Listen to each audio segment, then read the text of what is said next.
Hello दोस्तों, मेरे YouTube channel पर आपका स्वागत है। तो चलिए कहानी शुरू करते हैं। कहानी अच्छी लगे तो प्लीज़ चैनल को लाइक कमेंट शेयर जरूर करें। बनारस सिसोदिया हवेली में वीर 2 दिन बाद घर आता है, क्योंकि वो आसपास के इलाके का दौरा करने के लिए अपने लोगों के साथ गया था। वीर के गाड़ी रुकने की आवाज़ सुनते ही शकुंतला, जो कि महारानी की तरह सोफे पर बैठे हुए अपने कपड़ों को उथल पुथल करते हुए वही डाइनिंग टेबल को साफ करने का नाटक करने लगते हैं। वीर अंदर आता है। जब उसकी नज़र शकुंतला पर जाती है, उसे घर की साफ सफाई करता हुआ देख वीर कंफ्यूज होकर बोला, माँ आप ये सब क्यों कर रही हो? वीर की बात पर शकुंतला उसकी तरफ देखते हुए ठीक से खड़ी होकर, अरे तुम आ गए लल्ला, चलो तुम हाथ मुंह धो लो, मैं तुम्हारे लिए खाना लगाती हूँ। वीर शकुंतला की बात पर उसके पास आकर बोला, क्या हुआ ये बताइए, आप ये सब क्यों कर रही हो? घर की नौकर कहाँ है? शकुंतला वीर की बात पर झूठे आंसू बहाते हुए बोली, अब हम कहें लल्ला, पुतोहू बहू ने हमको जो करने के लिए कहा हम वही कर रहे हैं। वीर शकुंतला के बात पर हैरान होते हुए, खुशहाली ऐसी नहीं है, उसे अपने काम करना अच्छे से आता है, तो का तो हम झूठ बोल रहे हैं? हाँ, अब बीवी आ गई है तो माँ के दर्द का थोड़ी ना एहसास होगा, जो बीवी बोलेगी वही सच होगा, हम तो झूठ ही बोल रहे हैं। लला शकुंतला ने अपने आंसुओं को साफ करते हुए कहा, जिसे देखकर वीर अपना सिर हिलाकर बोला, अच्छा ठीक है, आपको ये सब करने की जरूरत नहीं, मैं खुशहाली से बात करता हूँ। इतना कहकर वीर कमरे की तरफ चला जाता है। शकुंतला जाते हुए वीर को देख अपनी हुलिया को ठीक करते, अगर हमने उस वकालत मैडम को अपने घर से बाहर न निकाला तो हमारा नाम भी शकुंतला नहीं।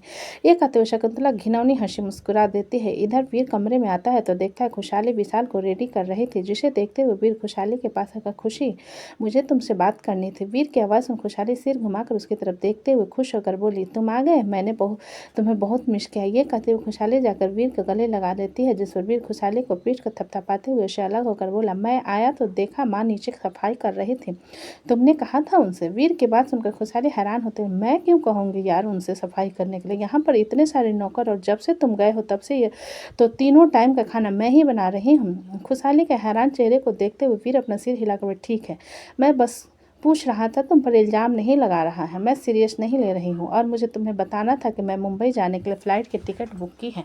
खुशहाली ने अपना सिर हिलाकर कहा, जिसे सुनकर वीर थोड़ा हैरान होकर बोला, तुमने बिना मुझसे अकेले मुंबई जाने का फैसला कैसे ले लिया?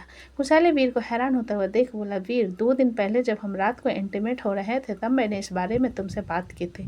तब तुमने कहा था कि ठीक है हम चलेंगे मुंबई, और अब अचानक शायद एक्साइटेड में निकल गया होगा यार, लेकिन यहाँ बहुत काम है, मैं इन सब कामों को छोड़कर तुम्हारे साथ मुंबई नहीं जा सकती। वीर ने अपना सिर नहीं में हिलाकर कहा, जिसे सुनकर खुशहाली वीर को देखकर, वीर जब मैं यहाँ आई थी मैंने तुमसे पहले ही कहा था कि मैं सिर्फ अपने काम के कारण जा रही हूँ, लेकिन मैंने अपने काम को जाने के बावजूद 1 हफ्ते की लीव लेकर यहाँ पर रुकी। अब मुझे कंपनी का कॉल पर कॉल आ रहा है और तुम कहते हो कि तो छोड़ दो ना यार, जो वीर ने कहा, जिसे सुन खुशहाली हैरान होकर बोली, क्या कहा तुमने? वीर अपना सिर हिलाते हुए, तुमने सही सुना, छोड़ दो जॉब, तुम्हें करने की क्या ज़रूरत है, अब तो तुम शादीशुदा हो, हमारा बच्चा है, हमारी बड़ी फैमिली है, और क्या चाहिए।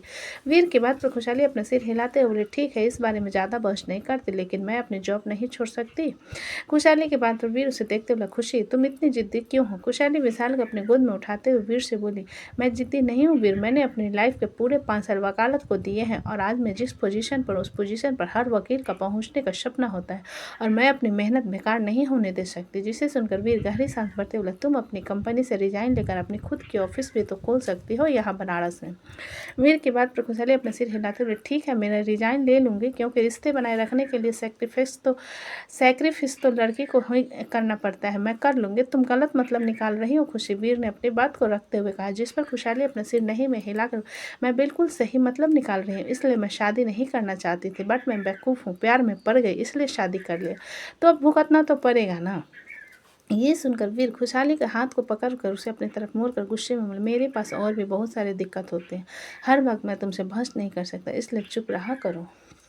विशाल उन दोनों के बहस करता हुआ देख रोना शुरू कर देता है, जिसे देखते खुशहाली वीर के हाथ से अपना हाथ छोड़ा, विशाल के सिर को चलाते हुए उसके सिर को अपने कंधे पर रख कर बोली, शांत हो जाओ विशाल, आपके पापा थोड़े गुस्सैल हैं। वीर खुशहाली को पीछे से गले लगाते हुए, सॉरी, मुझे गुस्सा नहीं करना चाहिए था। खुशहाली वीर की बात का कोई जवाब नहीं देती और चुपचाप खड़ी विशाल को सुलाने लगती है। वहीं दरवाजे के पास खड़ी शकुंतला उन दोनों को देखकर मुंह बनाते हुए बोली, इन लोगों का प्यार किस मिट्टी से बना है? जीगना शकुंतला के बात पर उसे शांत करवाते हुए बोली, कोई बात नहीं मालकिन, गलतफहमी अच्छे अच्छे रिश्ते को तोड़ देता है, आप बस इंतजार करो। शकुंतला जिगना की बात पर मुस्कुरा देती है और दोनों नीचे की तरफ चली जाती हैं।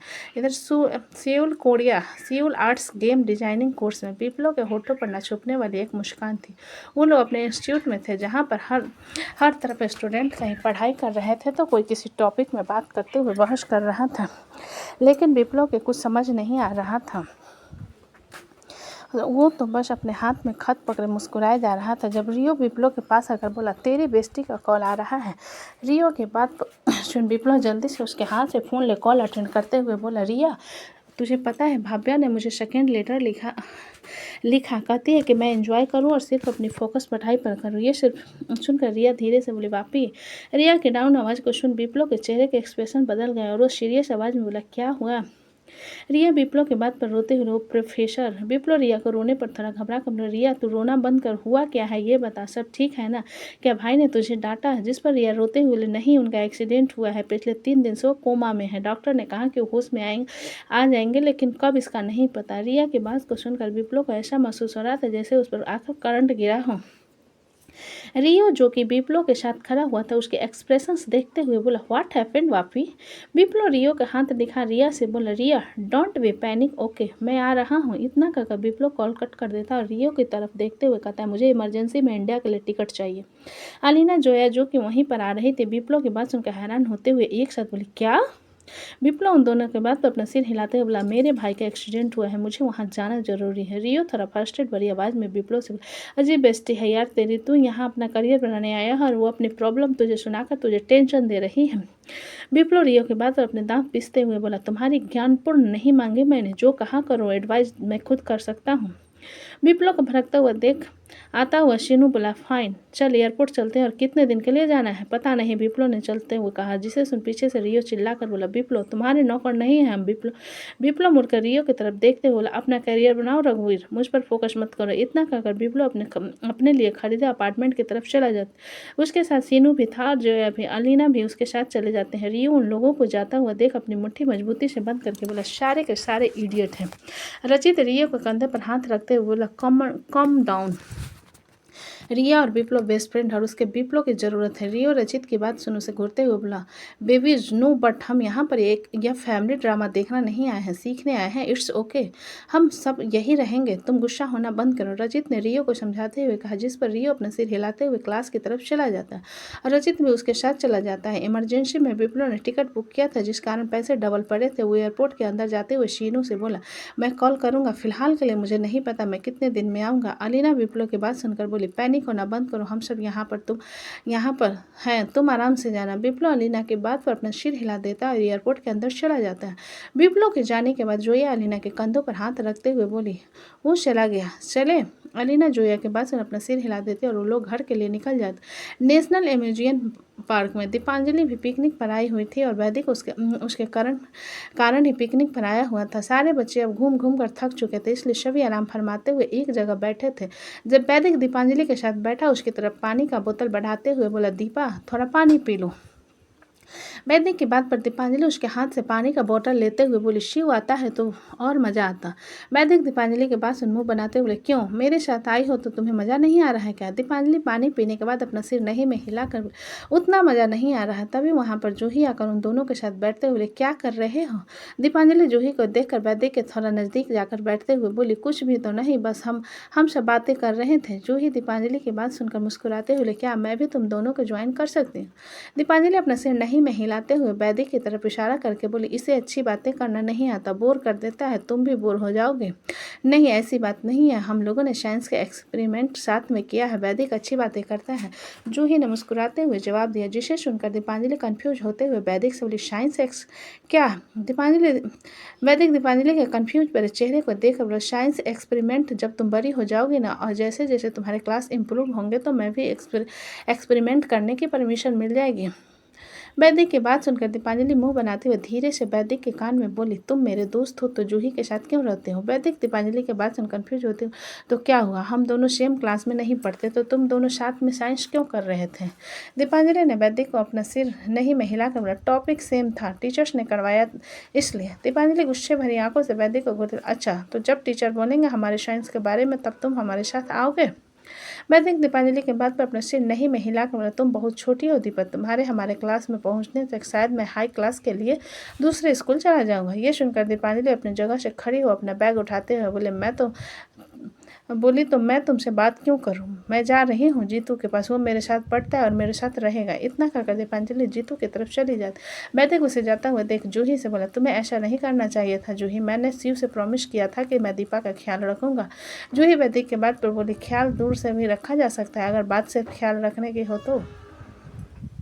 वैदिक जूही के बाद तो अपना सिर नहीं में हिलाकर बोला, तुमसे कुछ कहना ही बेकार है।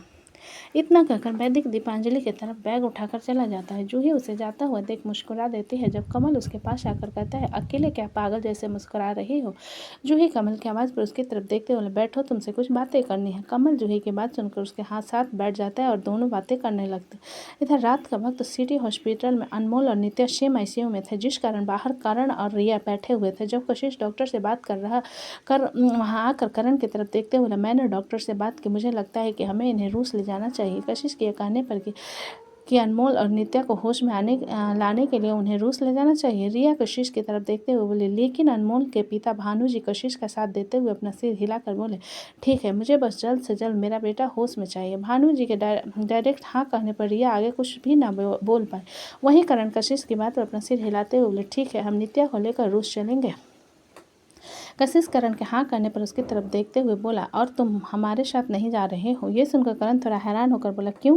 क्योंकि नित्या जिस हालत में है सिर्फ तुम्हारे कारण है। अगर तुम उसे घर से नहीं निकालते तो आज नित्या इस हालत में नहीं होती, इसलिए तुम्हें मैं नित्या के आसपास भी होने की परमिशन नहीं देता। कशिश ने सीधा से जवाब दिया, जिसे सुनकर करण कुर्सी से उठते हुए कशिश से बोला, पिछले 3 दिनों से मैं नित्या को देखभाल कर रहा हूँ और आप अपने 2 कौड़ी के जिद के चलते मुझे उससे दूर करना चाहते हो।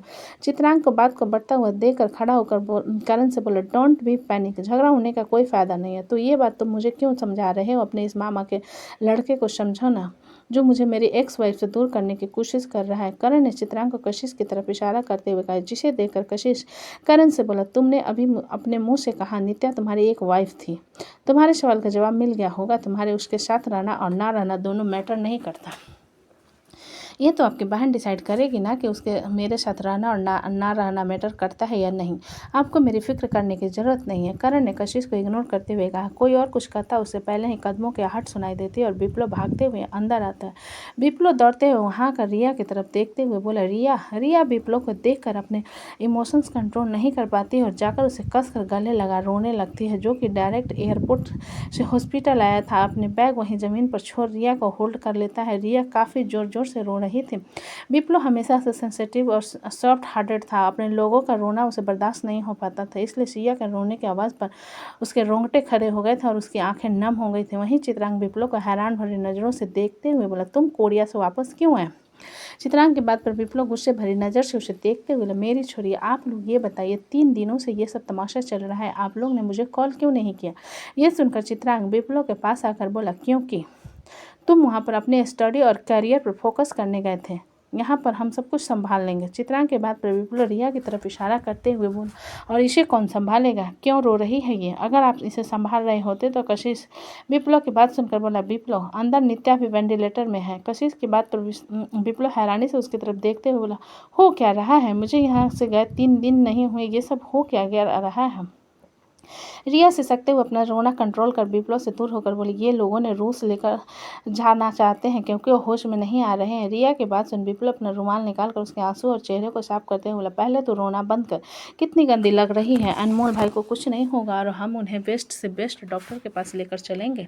विप्लो को सतवाना पर रिया उसके हाथ से रुमाल लेकर अपने आंसू को साफ करने लगते हैं। वहीं विप्लो रिया के चुप होने पर कशिश और चित्रांग की तरफ देखते हुए बोला, जहाँ लेकर चलना है वहाँ चलिए, बस वो लोग जल्दी से ठीक हो जाए। जिसे सुन कशिश अपना सिर हिलाते हुए, उसकी फिक्र तुम मत करो, हम लोग उन लोगों के ट्रांसफ़र की तैयारी कर रहे हैं। विप्लो कशिश की बात पर अपना सिर हिला भानु जी की तरफ देखते हुए बोला, मामू चलिए। भानु जी विप्लो की बात पर आंखें चढ़ाते हुए, कहाँ जाने की बात कर रहे हो?